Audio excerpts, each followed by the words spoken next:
The great Amazon rain forest दुनिया का सबसे बड़ा जंगल। ये जंगल जितना बड़ा है उतनी ही मिस्ट्री से छुपा हुआ है।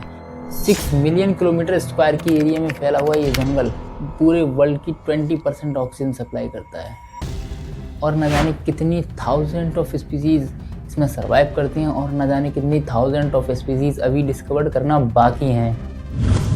427 mammals, 1300 birds, 3000 plus fishes and 400 plus amphibians and 1,25,000 पर नॉन वर्टिब्रेट जैसी स्पीसीज इस बड़े the great Amazon rain forest में सर्वाइव करती हैं। पूरे अर्थ के लैंड एरिया का 40% एरिया कवर करता है और ये एरिया अब 40% से घट के 6% रह गया है। इस अमेज़न जंगल के डिफॉरेस्टेशन के कुछ रीजंस हैं। डिफॉरेस्टेशन यानी कि इसके विनाश के कुछ मेन रीजंस हैं।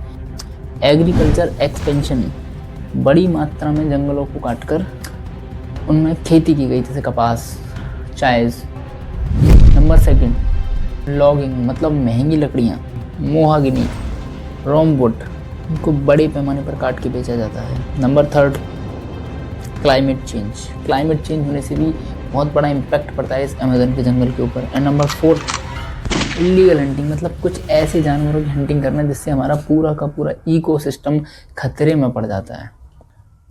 सबसे बड़ा और सबसे मेन रीज़न डिफॉरेस्टेशन का वो है डेवलपमेंट एंड इंफ्रास्ट्रक्चर। डेवलपमेंट और इंफ्रास्ट्रक्चर यानी कि रहने सहने के लिए बस्तियाँ, बिल्डिंग्स, इमारतें एंड फैक्ट्रियाँ को बनाने के लिए हमने इन बड़े बड़े जंगलों को बहुत ही बड़े पैमाने पर काट दिया। अब इन सब का दुष्परिणाम ये निकला कि इस पूरे जंगल का इकोसिस्टम गड़बड़ा गया। तो यहाँ पे रहने वाली जो स्पीसीज है वो धीरे धीरे विलुप्त होने लगी। 2004 में हुई IUCN की एक रिसर्च के मुताबिक पिछले 500 वर्षों में 780 विलुप्त हो चुकी हैं, जिसमें 338 कशेरुकी यानी कि वर्टिब्रेट्स हैं एंड 359 अकशेरुकी यानी कि नॉन वर्टिब्रेट्स हैं।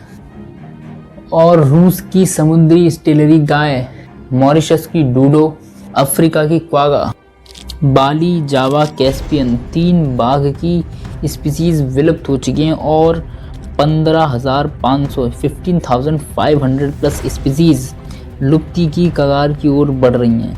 अगर यह सब कंट्रोल नहीं किया गया, वनों को डिफॉरेस्टेशन से नहीं बचाया गया, तो आने वाले जल्द ही हमारी पूरी अर्थ तबाह और बर्बाद हो जाएगी।